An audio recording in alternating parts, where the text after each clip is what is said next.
Me da mucho gusto estar de nuevo aquí con ustedes. Mi esposa me acompaña y estamos muy contentos de ver cómo el Señor ha obrado en las vidas de Daniel, su esposa, Paola, y de tanta gente que pues Dios nos dio el privilegio de conocerlos aquí en Voz de Dios. Y están en nuestras oraciones, en nuestro corazón.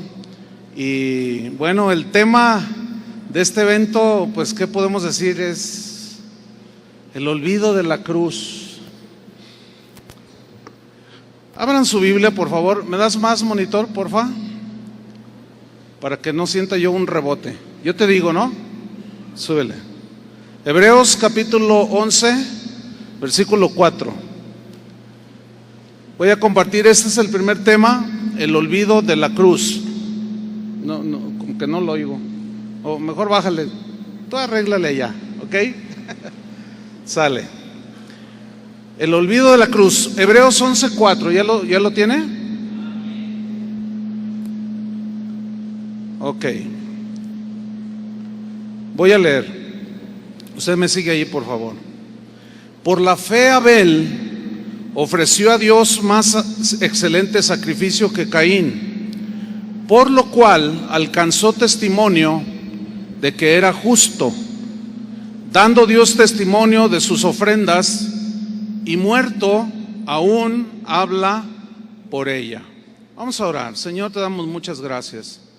Este tiempo que has preparado para nosotros, que tu buen Espíritu nos guíe a través de las Escrituras, que tu Espíritu Santo que mora en nosotros nos dé luz, nos dé entendimiento, sabiduría, inteligencia espiritual, para entender, Señor, la importancia de la cruz. Gracias porque mis hermanos que están aquí, los que nos están viendo y escuchando, también dispusieron su corazón. Danos tu palabra, Señor, porque tu palabra es lámpara a nuestros pies, es la que alimenta nuestra alma. Nuestro espíritu anhela tu palabra, Señor. En el nombre de Cristo Jesús te lo pedimos, Señor. Amén. Este versículo que acabamos de leer, Hebreos 11:4, hay una parte ahí donde dice que la ofrenda, el excelente sacrificio de Caín, Dios dio testimonio de ese sacrificio, y que después de muerto Abel aún habla por ella, ¿sí? O sea, esa fe que él demostró. ¿Cómo es que la ofrenda, la fe de Abel que le ofreció a Dios el día de hoy sigue hablando? ¿Cómo es eso? ¿Qué significa que sigue hablando? Como tratando de decirnos algo. ¿Qué? Bueno, antes de contestar esa intrigante pregunta, quiero hablar un poquito acerca de Noé. Dice la Biblia que Noé era hijo de Lamec, del linaje de Set. Dice en Génesis 6:9, hablando de Noé, que Noé era un varón justo, era perfecto. Esto significa un hombre recto, íntegro, sin tacha. Y dice ese versículo que Noé caminó con Dios. Caminar con Dios. Eso es lo que el Señor quiere de nosotros, que caminemos con Él. Y Noé caminaba con Dios. Noé vivió en medio de una generación perversa. Él vivió en medio de gente que no tenía temor de Dios. Y Noé fue escogido por Dios para pregonarles del juicio venidero a la gente de su generación. Pedro dice que en 2 de Pedro 2:5, que si Dios no perdonó al mundo antiguo, refiriéndose a la generación de Noé, sino que guardó a Noé pregonero de justicia. Yo quiero subrayar esa frase, pregonero de justicia, con otras 7 personas, trayendo el diluvio sobre el mundo de los impíos. El diluvio pues fue juicio Entonces vemos que Noé, dice este versículo, fue un pregonero de justicia. ¿Qué significa pregonero? La palabra pregonero se deriva de una palabra en griego que también se traduce por heraldo. También se traduce por proclamador, alguien que proclama algo, un mensaje. También significa predicador. Entonces, ¿qué fue Noé? Noé fue un proclamador. Él fue un predicador del mensaje de Dios a la gente de su generación. Él quiere que usted y yo seamos predicadores, heraldos, proclamadores del mensaje del Evangelio para nuestra generación. Noé no tuvo mucho éxito en su predicación. No se le convirtieron muchos. Hoy a Noé lo llamarían un predicador fracasado, que no conoce de métodos de crecimiento. Y lo tacharían, lo descalificarían y de seguro nadie lo invitaría a predicar porque su predicación no trae resultados. Su generación a la cual él le predicó no quiso entender las advertencias de Dios. Eso fue lamentable. Cuando Noé tenía 480 años de edad, Dios le dijo que iba a destruir al hombre de la faz de la tierra, pero que él daría un tiempo de gracia de 120 años, durante el cual Noé debería de construir un arca, el arca en el que él se salvaría junto con su familia. Dios le advirtió a la gente de la generación de Noé, les advirtió por medio de Noé del juicio que vendría sobre ellos si no se arrepentían. Eso está en la Biblia.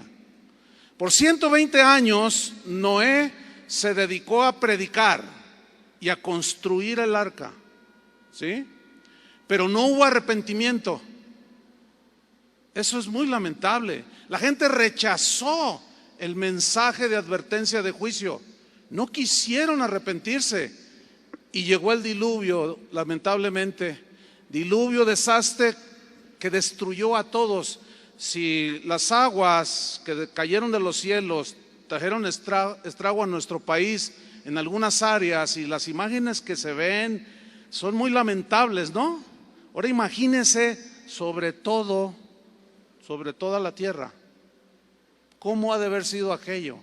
Y eso fue un juicio que los destruyó a todos, excepto a su esposa de Noé, a sus 3 hijos con sus esposas respectivas. Eso dice Génesis 7:7. Eso es trágico, ¿no es cierto?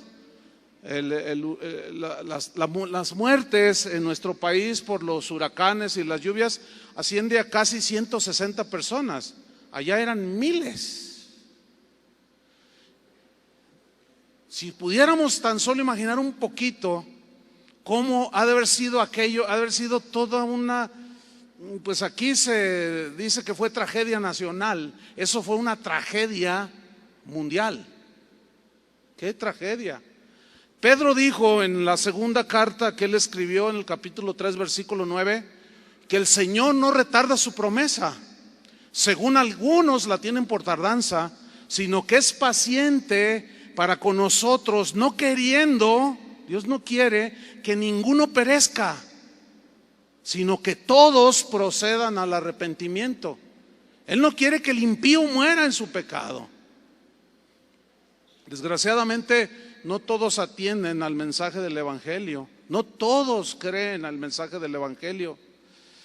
En Hebreos 11:7, allí nos dice que por la fe Noé, cuando fue advertido por Dios acerca de las cosas que aún no se veían.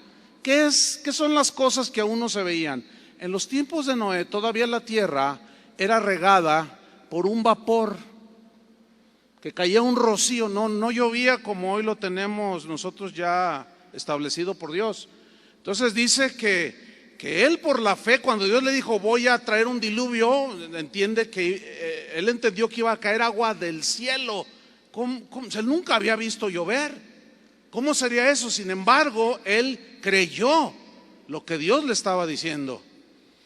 Y dice que Dios le advirtió acerca de cosas que aún no se veían y con temor, dice, preparó el arca en que su casa se salvase y por esa fe condenó al mundo. Hermanos, Dios siempre ha dado advertencias antes de traer juicio. Siempre. Siempre. Jesús advirtió que un día vendría un juicio. Jesús sentenció a los contemporáneos de él y les dijo: si no os arrepentís todos, pereceréis igualmente. ¿De qué está hablando? ¿De un arrepentimiento de qué? De sus pecados. Sin embargo, en los tiempos de Noé la gente siguió degradándose, corrompiéndose y alejándose de Dios cada vez más. Se burlaban de Dios, se burlaron de Noé. Su maldad llegó al colmo, llegó hasta las mismas narices de Dios. Y Dios tuvo que tomar una decisión de terminar con esa generación perversa, tal como sucederá a la última generación, que tal parece, según las evidencias que están viendo alrededor del mundo, que es en la que estamos viviendo. El problema es que no hay muchos proclamadores que hablen del arrepentimiento. ¿Entienden? No hay muchos. Se está hablando cualquier cosa menos del evangelio de Jesucristo, menos del evangelio de la cruz. Algo se les olvidó, lo más importante: la razón del sacrificio de Cristo, limpiarnos de nuestros pecados y librarnos de la condenación eterna. Y es de lo que menos se está predicando. Y cuando se predica, la gente se burla, se ríe, te tachan de legalista, de exagerado, de que ya no hay condenación para los que están en Cristo, ciertamente, y los que no están se van a ir al infierno si no les predicamos, ¿sí o no? Tenemos que entender las dos partes. Sí, es cierto que para los que estamos en Cristo ya no hay condenación, y todos los que se están condenando, ¿qué? ¿Ahora sí que se los lleve el diablo? No. ¿Cómo? Se lo merecen. Como un predicador que allá suele predicar en Guadalajara, en las plazas, ve a la gente y se para enfrente de la gente y le dice: ¡basura! En lugar de hablarles del sacrificio de Cristo, que los vino a sacar, a hacer algo de lo que no es. No les predica que Él vino a tomar lo más vil y despreciado del mundo para avergonzar a los sabios. Los ofende sin decirles la razón de la muerte de Cristo. Eso no es pregonar el evangelio, hermanos.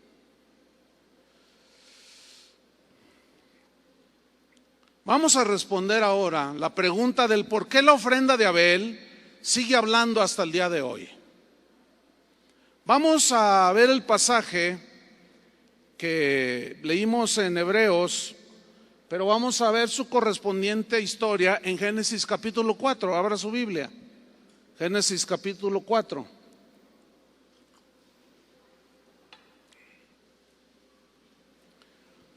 Dice así: conoció Adán a su mujer Eva, o sea, tuvo relaciones íntimas, eso significa, lo cual es normal en un matrimonio, la cual concibió, ahí está, y dio a luz a Caín, y dijo: por voluntad de Jehová he adquirido varón. Versículo 2. Después dio a luz a su hermano Abel, y Abel fue pastor de ovejas y Caín fue labrador de la tierra. Y aconteció andando en el tiempo que Caín trajo del fruto de la tierra una ofrenda a Jehová. Y Abel trajo también una ofrenda de los primogénitos de sus ovejas, de sus corderos, de lo más gordo de ellas, o sea, lo mejor. Y miró Jehová con agrado a Abel, la persona de Abel, y a su ofrenda. Pero no miró con agrado a Caín y a la ofrenda suya. Y se ensañó Caín en gran manera y decayó su semblante. Bien, hermanos, miren, aquí observamos dos tipos de ofrendas que hicieron esos dos hombres para acercarse a Dios. Una fue que Abel derramó la sangre de un cordero y se lo ofreció al Señor. La otra ofrenda fue que Caín ofreció un plato del fruto de la tierra y se lo ofreció al Señor. Vemos en este pasaje bíblico también dos tipos de creyentes, por consiguiente. Uno, el creyente genuino, que fue Abel. Y dos, el creyente falso, que fue Caín. ¿Me está siguiendo? Ok. Aquí vemos a un creyente de fe genuina, Abel. Vemos a un creyente, entre comillas, de fe falsa, Caín. Ahora, ¿cómo es esto de fe falsa? ¿Recuerdan la parábola del trigo y la cizaña que Jesús habló que entre el trigo iba también a crecer la cizaña? Los dos, el trigo simboliza a los verdaderos hijos de Dios y la cizaña a los que parecen hijos de Dios, pero no lo son. Cantan lo mismo, dicen amén, dicen gloria a Dios, también dan ofrendas, pero no son genuinos hijos de Dios. Y crecen en medio del trigo.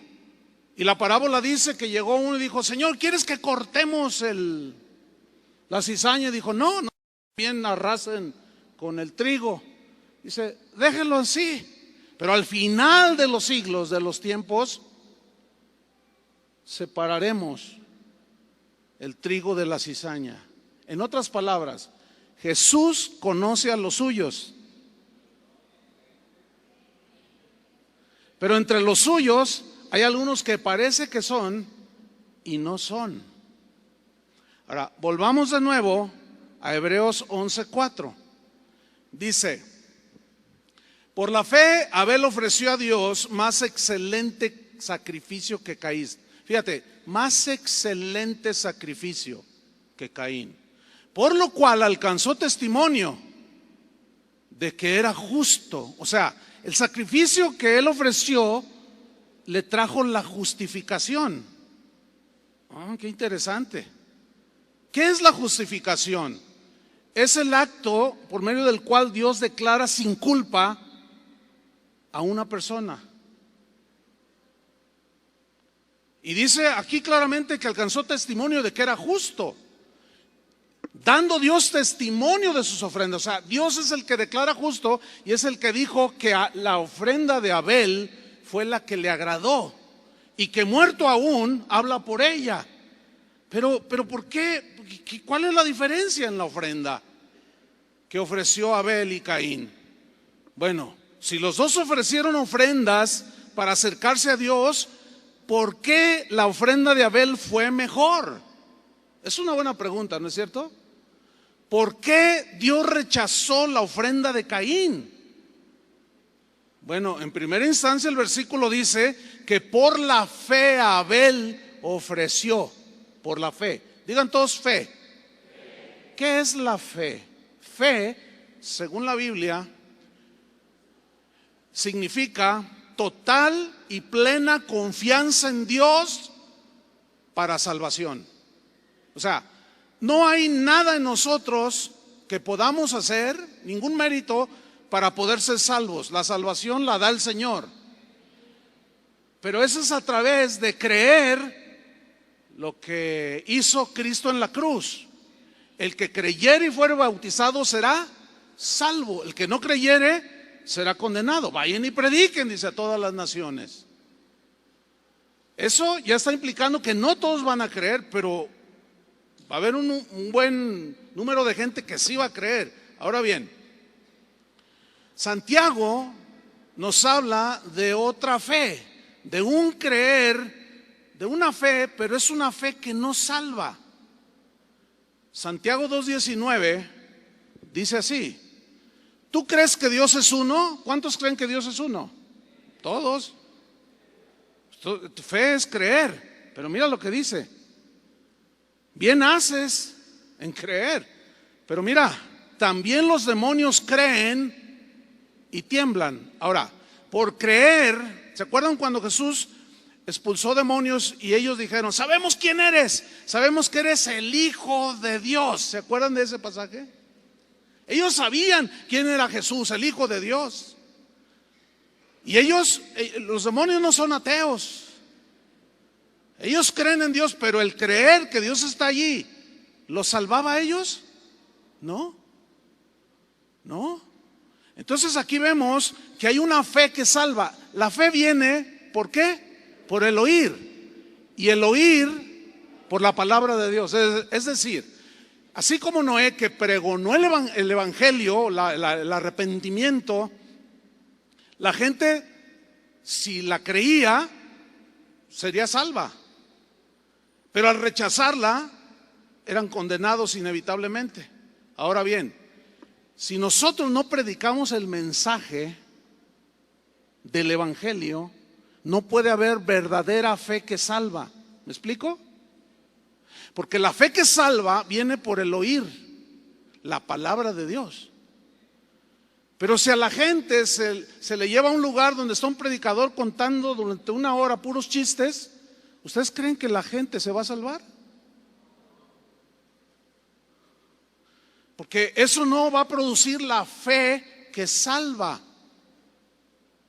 ¿Vamos bien? ¿Vamos bien? Ok. Entonces aquí hay dos tipos de fe: la fe que salva, y también hay una fe pues que cree que Dios, así como los demonios, ahí está, pero no salvan.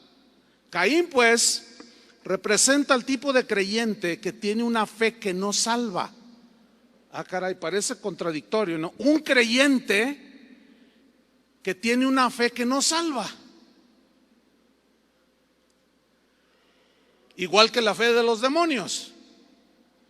De eso habló Tito en el capítulo 1, versículo 16, y dijo: profesan conocer a Dios, pero con sus hechos lo niegan. Es decir, que si nosotros decimos que tenemos la fe que nos salvó, porque somos salvos por gracia por medio de la fe, si decimos que tenemos fe en el Señor Jesucristo, nuestra vida tiene que dar testimonio, tiene que ir de acorde con lo que decimos creer.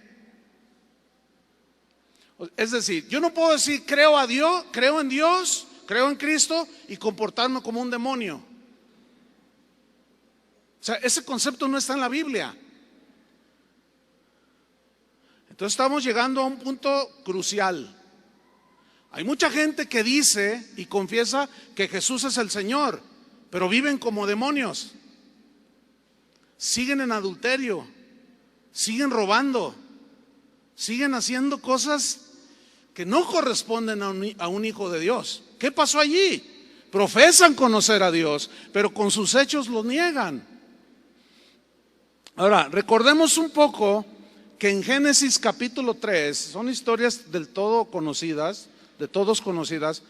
Ese Génesis 3 nos hablan de cómo Adán y Eva, después de que pecaron, quisieron tapar su desnudez con hojas de higuera. ¿Recuerda esa historia, no? Ok. Cuando ellos se pusieron las hojas de higuera para tapar su desnudez, esto representa la acción de Adán y Eva, representa los esfuerzos humanos para tratar de congraciarse de nuevo con Dios, para tratar de recuperar la aceptación de Dios. En otras palabras, acercarse a Dios mediante acciones buenas que hacemos para que Él nos dé de nuevo su favor. Pero la Biblia dice en Efesios 2, 8 y 9 que por gracia somos salvos por medio de la fe, y esto no es de nosotros, pues es un don de Dios, es un regalo. La salvación es un regalo que se obtiene creyendo en lo que Cristo hizo en la cruz. Y luego dice en el versículo 9, no por obras, para que nadie se gloríe. Adán y Eva lo que hicieron fue inventar su propio método para que Dios los aceptara. Inventaron su propia forma de acercarse a Dios. Eso es exactamente lo mismo que sigue sucediendo desde el Génesis, miles de años hasta nuestra fecha. Gente inventando sus propias maneras de ganarse el favor, el perdón y ganarse la salvación de Dios. Esto es realmente imposible.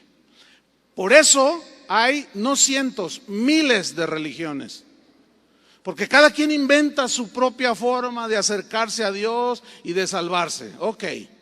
¿Qué hizo Dios con esta acción de Adán y Eva de taparse con hojas de higuera? Dios reprobó, rechazó lo que hicieron Adán y Eva. ¿Qué hizo Dios? Dice la Biblia que los vistió con pieles de animales. ¿Se acuerda Génesis 3? ¿Qué significa esto que Él los vistió con pieles de animales? Ok, significa que Dios tuvo que sacrificar animalitos inocentes, derramar su sangre y así poder cubrir su desnudez que representaba su pecaminosidad. ¿Saben, hermanos? Este hecho de Génesis capítulo 3 es la primera alusión a la muerte del Hijo de Dios, a la muerte del Cordero inocente que un día quitaría los pecados del mundo. Ya Dios desde allí estaba hablando, ya Dios desde allí estaba mostrándole al ser humano la manera de acercarse a Él, y era derramando sangre inocente, porque la vida en la sangre está. Interesante, ¿no? Ahora, la sangre de esos animalitos inocentes señalaban a Cristo, apuntaban hacia Cristo, el Cordero de Dios, cuya sangre sin contaminación de pecado limpiaría, no cubriría, sino limpiaría, borraría los pecados de aquellos que creyeran en su sacrificio en la cruz. Dios mismo aplicando su justicia y rechazando la justicia humana. Justificados pues por la fe, tenemos paz para con Dios, por medio de nuestro Señor Jesucristo. Aquel que cuando Juan el Bautista estaba bautizando y lo vio descender a las aguas, dijo: he aquí el Cordero de Dios que quita el pecado del mundo. ¿Por qué fue tan contundente la afirmación del Bautista? ¿Por qué no dijo: he aquí aquel que viene a darles lo mejor del mundo? ¿Por qué no dijo otra cosa más que: he aquí el Cordero de Dios que ¿qué? Que quita, que borra los pecados del mundo? Todos los hombres del Antiguo Testamento, sin excepción, ofrecieron en un altar sacrificios.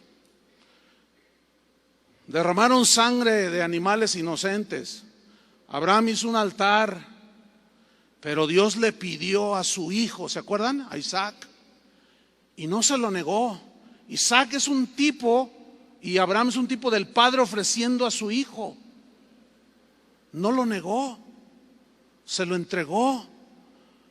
Y en su mente sin duda crecían dudas. Dios me lo dio, ¿cómo ahora me lo pide? Pero yo voy a ofrecerlo a Él. Y dicen Hebreos que Abraham lo ofreció creyendo que de alguna manera Dios se lo iba a regresar. Está hablando de la resurrección,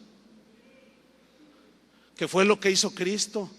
Dios el Padre nos dio a su Hijo, pero lo resucitó. Él no quedó en la tumba. Moisés, Dios le dijo: celebra la Pascua. ¿En qué consistía fundamentalmente? En sacrificar un cordero. ¿A quién apuntaba ese cordero? A Cristo, hermanos, a Jesús. Todo apuntaba hacia el sacrificio de ese cordero inocente, que derramaría su sangre algún día para limpiar todos nuestros pecados. ¿Cuántos de aquí han sido lavados con la sangre del cordero? ¿Cuántos le dan gracias a Él? ¿Qué hubiera sido de nosotros si Jesús le hace caso a Pedro cuando Jesús les decía que era necesario que Él muriera y que padeciera y que iba a ser sacrificado, y Pedro lo abrazó y le dijo: Señor, en ninguna manera esto te acontezca. Y Jesús lo reprende y le dice: quítate delante de mí, Satanás, porque no pones tu mira en las cosas de Dios, sino en las de los hombres. ¿Se pueden imaginar a Jesús haciéndole caso a Pedro? ¿Qué hubiera sido de nosotros el día de hoy si Jesús le hubiera hecho caso a Pedro? No, no subas esa cruz, que nada malo te acontezca. Fíjense cómo a veces las buenas intenciones nuestras, aunque sean buenas, violentan la voluntad de Dios. Dice: yo para esto he venido al mundo, y tú me estás diciendo que no suba la cruz. ¿Dónde estabas cuando ibas a la sinagoga y escuchabas al predicador hablando de Isaías 53? Desechado y azotado, varón de dolores. ¿Dónde estabas, Pedro? Así hoy la gente hablan de un Cristo que no tiene que ver nada con el Jesús de la Biblia. Es trágico lo que está pasando. Moisés celebró pues esa Pascua. La sangre que era derramada por esos corderitos inocentes era untada en las ventanas, en los dinteles de las casas de los israelitas allá en Egipto, para que al pasar el ángel exterminador, ellos libraran su vida. Entonces, ¿de qué habla la sangre? De salvación. ¿Entienden? De la muerte eterna. Porque con su vida nos dio, con su muerte nos dio a nosotros la vida. Y así todos los hombres. Elías ofreció sacrificios. Todos tenían esto, ya venía desde el Génesis, y ellos sabían, de alguna manera tuvieron esa revelación de que algún día vendría el Mesías, el Cordero de Dios. Y cada que ellos ofrecían un sacrificio de algún animalito inocente, ellos estaban diciendo que creían en aquel que un día vendría, y que no sería la sangre como la sangre de los animalitos, que solo cubría, sino que borraba los pecados de todos. Pasaron los siglos y finalmente llegó ese día. Dice Lucas 22:20: después que hubo cenado, tomó la copa, diciendo: esta copa es el nuevo pacto en mi sangre. Sangre que por vosotros es derramada. Efesios 2:13 dice: pero ahora en Cristo Jesús, vosotros que en otro tiempo estabais lejos, habéis sido hechos cercanos por la sangre de Cristo.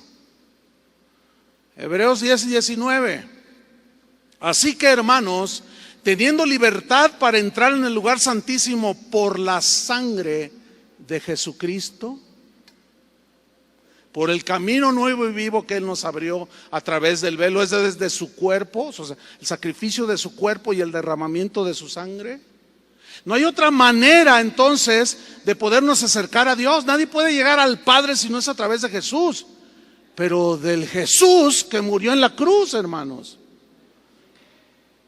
Tienes que pasar como pasaba el sacerdote en el altar del sacrificio y rociar la sangre en el propiciatorio. Dios es propicio a nosotros. Significa Él murió en lugar nuestro. La ofrenda de Abel, volvamos a Abel, habla de su convicción de pecado, hermanos, y de la necesidad de ser perdonado y salvado. Sin duda que tanto Abel como Caín sabían por boca de su padre Adán, no hay otra explicación, sabían que la única manera de acercarse a Dios era derramando sangre. Los dos tuvieron la misma enseñanza. Abel reconoció que era pecador, tenía verdadera convicción de su maldad, se humilló ante Dios y presentó su ofrenda, derramando sangre inocente. Y de esa manera demostró su fe genuina en Dios. Por eso es que su fe le fue contada por justicia. Por otro lado, el creyente Caín, entre comillas, no tuvo convicción de sus pecados. No, nunca los reconoció delante de Dios. nunca se humilló, pero era creyente. Hizo a un lado la única manera posible de acercarse a Dios, derramando sangre, y le ofreció a Dios un delicioso plato de frutas, como los que venden en los restaurantes. ¿De qué habla esto? Pues a mí no me importa cómo Dios haya dicho cómo acercarme a Él. Yo lo hago como siento, como creo, como me parece. Pues fíjate que no. Si alguien piensa de esa manera, está en un trágico error, porque le puede costar la eternidad. Caín, por lo tanto, nunca fue limpiado por la sangre. Sin embargo, él decía creer en Dios. Le ofreció a Dios lo que él quiso. Ignoró deliberadamente la única manera de acercarse a Dios. Caín inventó su propio método para ganarse el favor de Dios, que es exactamente lo que sucede en nuestros días. Miles de personas dicen creer en Dios. Van a las iglesias cristianas, pero muchos de ellos nunca han ido a la cruz de Cristo. Nunca han lavado sus pecados en su sangre. Eso se llama, lo llamaríamos cristianismo sin cruz, cristianismo sin sangre. Y ese cristianismo es ineficaz. Miles han sido atraídos, entre comillas, hacia Cristo, pero sin convicción de pecado. Les predican que si aceptan a Cristo, sus problemas todos se van a acabar, que su negocio va a prosperar, que su matrimonio se va a rescatar, pero nunca los llevan a la cruz para que sean lavados por la sangre de Cristo. A mucha gente no le están diciendo que deben negarse a sí mismos, tomar su cruz y seguir a Cristo. No les dicen eso. Nunca les dijeron lo que dijo Jesús: en el mundo tendréis aflicciones, hijitos míos, pero confíen en mí, yo he vencido al mundo. No, les dicen que toda escasez, toda aflicción, todo es el diablo que te está robando. Entonces alguien tiene que estar equivocado. Jesús dijo: en el mundo tendréis aflicciones, porque el hecho de vivir para Dios produce aflicción, porque la gente te ofende, porque te corren del trabajo, porque el vecino te dice un montón de cosas. Eso es padecer por causa de Cristo. Me temo que hemos inventado nuestras propias maneras de acercarnos a Dios. A muchos no les dijeron que era necesario arrepentirse y nacer de nuevo. Nunca los llevaron a la cruz, y la sangre de Cristo nunca los limpió de sus pecados. Nunca les dijeron que sin santidad nadie vería al Señor. Y viven como quieren. ¿Por qué? Porque olvidaron incluir el mensaje de la cruz en sus predicaciones. Hágalo una prueba usted mismo y póngase a escuchar. Y verá lo que se está predicando hoy. Se les olvidó la cruz. Y como diría aquel: ¿y la cruz, papá? ¿Dónde quedó? A millones que hoy llenan las iglesias les presentaron un cristianismo sin cruz, por lo tanto sin Cristo. Les hablaron de una salvación que se puede obtener sin arrepentimiento. Miles creen ser cristianos, profesan ser cristianos, pero nunca han experimentado la verdadera vida nueva en Cristo. Se les olvidó la cruz. Una pregunta: ¿puede alguien ser cristiano sin arrepentirse verdaderamente de sus pecados y sin ser lavado con la sangre de Cristo? La respuesta es rotunda. Es no, es imposible. Leonardo Ravenhill, un cristiano notable del siglo pasado, dijo: Si yo le preguntara a usted, ¿es usted salvo?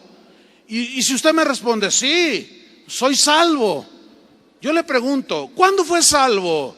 Si usted responde, cuando creí, fui bautizado. Ah, ok, dice. ¿Pero de qué fuiste salvado? ¿Del infierno? ¿Es usted salvado de la amargura? ¿Es usted salvo de la lujuria? ¿Ha sido usted salvado de hacer trampa y ser un fraudulento? ¿Es usted salvado de seguir mintiendo constantemente? ¿Es usted salvado del adulterio, de la fornicación y de las perversiones? ¿Es usted salvado de la rebelión contra sus padres? Vamos, dijo este predicador, no se engañe. Si usted sigue viviendo igual que siempre, usted no es salvo. Suena duro, ¿verdad? Pero es la verdad. Alguien así es un creyente como Caín. Creía en Dios y asesinó a su hermano. Respiren profundo, pues no se vayan a desmayar algunos. Millones, hermanos, siguen a otro Jesús, al Jesús de Hollywood, aquel que usaba una túnica cara diseñada por Hugo Boss. Otros siguen al Jesús buena onda. No, Jesús es buena onda, Él te ama. Otros siguen al Jesús de la supergracia, que Él te permite que hagas todo, que al cabo pues Él es amor. Hoy ser cristiano es algo muy cool, está de moda. Tan de moda que no se asusten si el diablo un día sale por ahí y dice, yo también soy cristiano. Les presentan a un Cristo en un escenario rodeado de motocicletas, de patinetas, de autos de colección, actos circenses, 2 horas de conciertos y 10 minutos de un mensaje tan diluido, tan sin, como hacer una limonada en un jarrón de 20 litros con un limón. Y al final les dicen, ¿quién quiere aceptar a Cristo? Y la gente levanta la mano, sin sentir el mínimo dolor de arrepentimiento por sus pecados. Jamás han tenido un genuino arrepentimiento. ¿Cuál es la razón? La respuesta es porque se olvidaron de la cruz. Viven un cristianismo sin cruz, sin sangre. Por lo tanto es un cristianismo ineficaz. Ese falso cristianismo está enviando a millones de personas al infierno. Eso es doloroso. Cuando Dios nos dijo, vayan y prediquen el evangelio a toda criatura, el evangelio de Cristo. Hagan discípulos a todas las naciones y enséñenles las cosas que yo ya les he enseñado a ustedes. No inventes, compadre, diría yo. No inventes. No, que el Señor que te va a hacer rico, mira, acéptalo. No eches mentiras, por favor. ¿Dónde dice eso? O sea, ¿puede ser rico y que se vaya al infierno? No mandemos nosotros a la gente al infierno. Ese es un pecado, hermanos.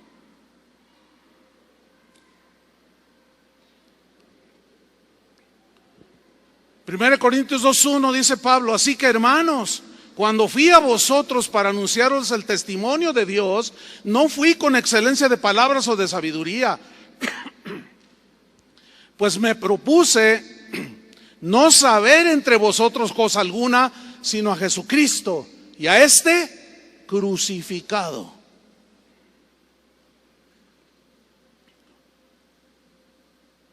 Y el evangelio de la cruz, se olvidaron de él. Se ha convertido en el evangelio del crucero por el Caribe, con los mejores predicadores de moda, que te rascan el oído y solo te hablan cositas que te gusta oír. Gente que dice que son pregoneros de justicia y te cuentan chistes de toda clase. Cantantes de moda que te cantan al oído.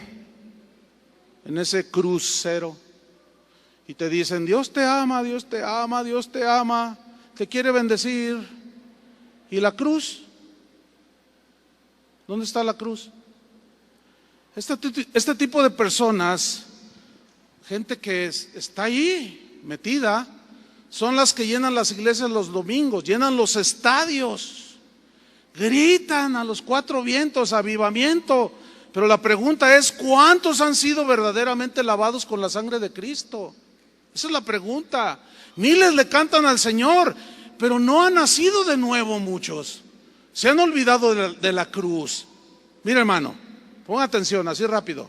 Se dice que en el mundo hay aproximadamente 7,000 millones de personas. 20% de esas 7,000 no creen en Dios. Equivale a 1,400 millones de personas. El 80% dicen que creen en Dios. Esto equivale a 5,600 millones de personas que creen en Dios. Ok, la mayoría de los que dicen creer en Dios están repartidos en las tres religiones más grandes, la gran mayoría, que son el hinduismo, el islamismo y el cristianismo. El resto de los que dicen creer en Dios están en religiones menores, por llamarlas de una manera, ¿no? Es decir, fíjese, 2,180 millones de personas profesan el cristianismo en sus distintas denominaciones cristianas. Solamente el catolicismo afirma tener 1,200 millones de cristianos católicos. Ok, yo hago una pregunta: ¿cuántos católicos han ido a la cruz para ser lavados con la sangre de Cristo? Bueno, ahí la dejamos. Nos sobran 900 millones de seguidores en el cristianismo. 980, suena avivamiento, ¿verdad? Bueno, estos 980 millones de seguidores del cristianismo están repartidos en sectas y otras denominaciones de origen protestante. Pregunto: ¿cuántos han ido a la cruz de Cristo para ser lavados con su sangre? México. ¿Cuántos son mexicanos aquí? Hasta le hacen el bigote así, ¿no? Amén, dice. Ok, mire. Según el INEGI, se calcula que hay casi 120 millones de personas. Ok.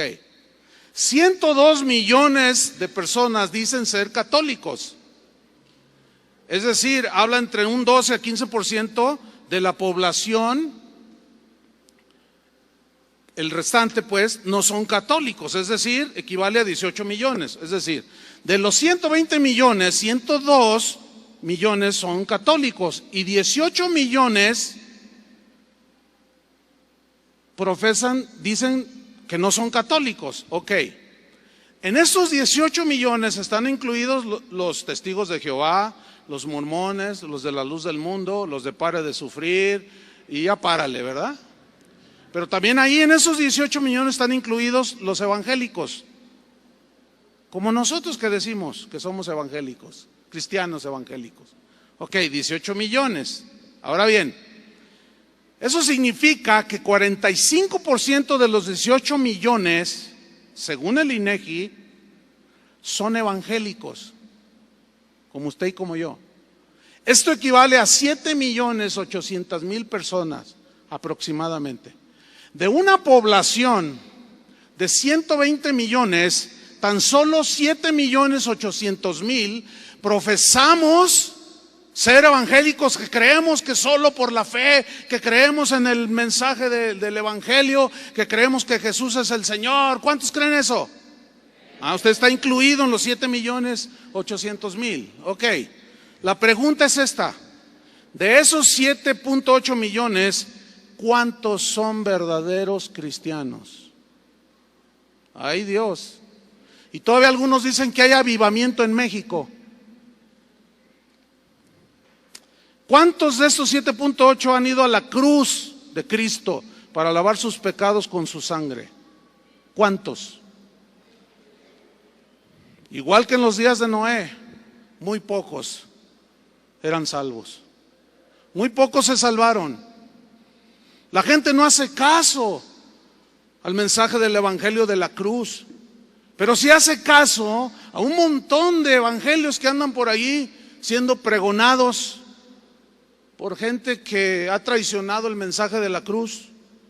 Hoy hay un montón de evangelios, desde el evangelio de la prosperidad que te promete salud, dinero y amor, hasta el evangelio que te dice que tú, siendo salvo, puedes hacer lo que quieras, que al cabo ya salvo, siempre salvo, y eres uno de los elegidos, y hagas lo que hagas, te vas al cielo.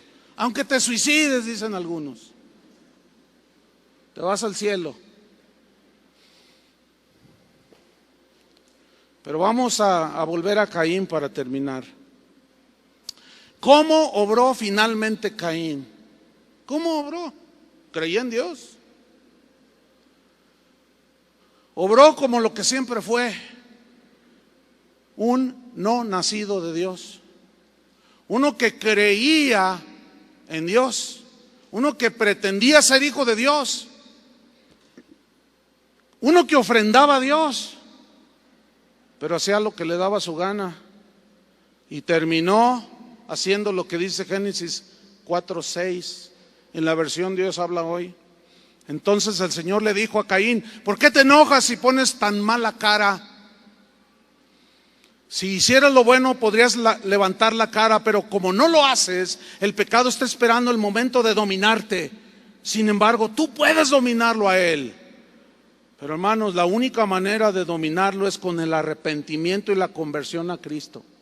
Cuando Dios le dijo, la única manera en que tú puedes ser, la única manera de dominar al pecado es como lo que hizo tu hermano. ¿Me están entendiendo? Y dice que un día Caín invitó a su hermano Abel a dar un paseo, y cuando los dos estaban ya en el campo, Caín atacó a su hermano Abel y lo mató. Yo no puedo creer que uno que dice ser ministro de Dios, que es un pastor, se pare en un púlpito, agarre el micrófono y diga: maldito todo aquel que me critique, todas las maldiciones vendrán sobre de él, no se meta conmigo. ¿Qué es eso? ¿Qué es eso? ¿Alguien me puede explicar qué es eso?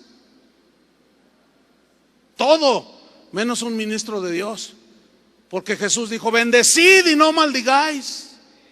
Y si alguien te calumnia, gózate. No retes a la gente y les diga: conmigo no se me... Cosas que hacen muchos. ¿Por qué? ¿Por qué Caín finalmente mató a su hermano? Porque él obró como obran los que no han nacido de Dios. Aunque se digan cristianos, obraron, accionaron conforme a su naturaleza. Si no han nacido de nuevo, su naturaleza se proyecta y sale en evidencia lo que realmente son. Por eso es que hoy vemos tanto pecado dentro del ministerio, que es sagrado y santo para Dios. Por eso hoy vemos tanto pecado en las iglesias, porque se han olvidado de la cruz. El adulterio, la fornicación, la avaricia, el orgullo, la mundanalidad son el distintivo de muchos heraldos, son el distintivo de muchos cristianos que van a las iglesias, y lo peor, de muchos pastores, apóstoles, profetas y aún patriarcas que viven doble vida y dicen que son ministros de Dios. Pero Jesús dijo: de cierto os digo, todo aquel que hace pecado, esclavo es del pecado. Pedro dijo: pero les ha acontecido lo del proverbio: el perro vuelve a su vómito y la puerca lavada a revolcarse en el lodo. Jesús dijo: vosotros sois de vuestro padre el diablo,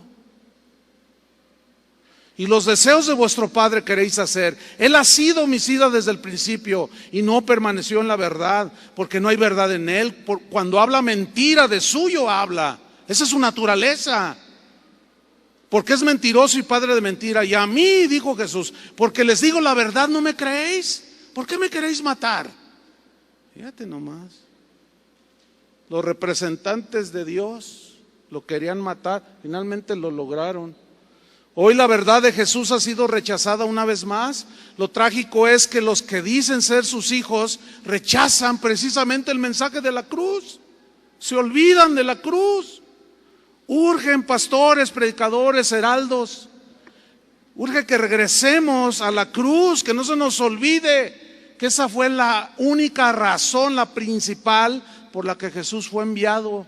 Él no vino, fíjense, a condenar al mundo, sino para que el mundo fuera salvo por medio de Él. Pero los hombres amaron más las tinieblas. A lo suyo vino y los suyos, en primera instancia, no le recibieron, lo rechazaron, pero a los que le recibieron, a los que creen en su nombre, les ha dado la potestad y ha dicho, estos son mis hijos. ¿Cuántos son hijos de Dios? Si ya pasaste por la cruz. Por eso es que hoy se nos exhorta a defender la pureza del evangelio, a cuidarnos de esos evangelios que no son el evangelio de Cristo. Judas dijo, amados, por la gran solicitud que tenía de escribiros acerca de nuestra común salvación, me ha sido necesario escribiros, exhortándoos que contendáis ardientemente por la fe que ha sido dada una vez a los santos, porque algunos hombres han entrado encubiertamente, dice. Estoy leyendo Judas 1, 3 y 4. Los que desde antes habían sido destinados para esta condenación, impíos que convierten en libertinaje la gracia de nuestro Dios y niegan al único Dios soberano y a nuestro Señor Jesucristo. Pero vosotros, amados, tened memoria de las palabras antes dichas por los apóstoles de nuestro Señor Jesucristo, los que os decían, en el postrer tiempo habrá burladores que andarán según sus malvados deseos. Estos son los que causan divisiones, los sensuales que no tienen el espíritu. Conclusión: muchos pastores, muchos genuinos cristianos están desconcertados porque en sus iglesias se manifiestan muchos adulterios, hay mucha fornicación, hay muchos fraudes, muchos pleitos, mucha rebeldía. La pregunta es, ¿son ovejas o son cabritos los que está pastoreando? Pastor, ¿realmente usted los llevó a la cruz para ser lavados por la sangre de Cristo? Porque sus ovejas oyen su voz, ¿no? Y lo siguen a Él. ¿Cómo somos? ¿Como Abel o como Caín? El evangelio que predicamos está empapado del mensaje de la cruz y de la sangre de la cruz, de la sangre de Cristo, o se nos olvidó la cruz. Vamos a orar. Señor, te damos gracias. Gracias porque esto es cuestión de vida o muerte, de vida eterna o de muerte eterna. Por eso es que es una profanación volver el púlpito, volver el evangelio en un mensaje que anula la cruz de Cristo, que la hace ineficaz, que hace vana la cruz de Cristo. No hay verdadera fe porque no hay verdadero evangelio que se predique. Señor, perdónanos. La iglesia a la que tú le encomendaste y la iglesia que es guardadora de las verdades del evangelio, hemos traicionado el evangelio. Perdónanos, Señor. Sin embargo, tú conoces a los tuyos. Tú conoces el trigo, sabes quién es la cizaña. Y apártese de iniquidad todo aquel que invoca el nombre del Señor. El que es justo, sea justo todavía. El que es injusto, siga en su injusticia. El que es inmundo, siga en su inmundicia. Pero el que es justo, siga demostrando que ha sido lavado con la sangre de Cristo. Padre, te damos gracias por haber mandado a Jesús. Jesús, gracias por no haberle hecho caso a Pedro. Gracias por haber cumplido la voluntad del Padre, que era morir en la cruz por nosotros. Levántese, hermano, póngase de pie, levante sus manos al cielo y dele gracias a Dios. Dígale: Señor, gracias. Y si alguno aquí no ha sido lavado por la sangre de Cristo, arrepiéntase de sus pecados. Venga a los pies de Cristo y clame por su perdón, por su limpieza. Dígale: Señor, verdaderamente yo no sé lo que es la vida nueva. Dame esa vida nueva, Señor. Porque al que Él se acerca no le echa fuera. Él es fiel y justo.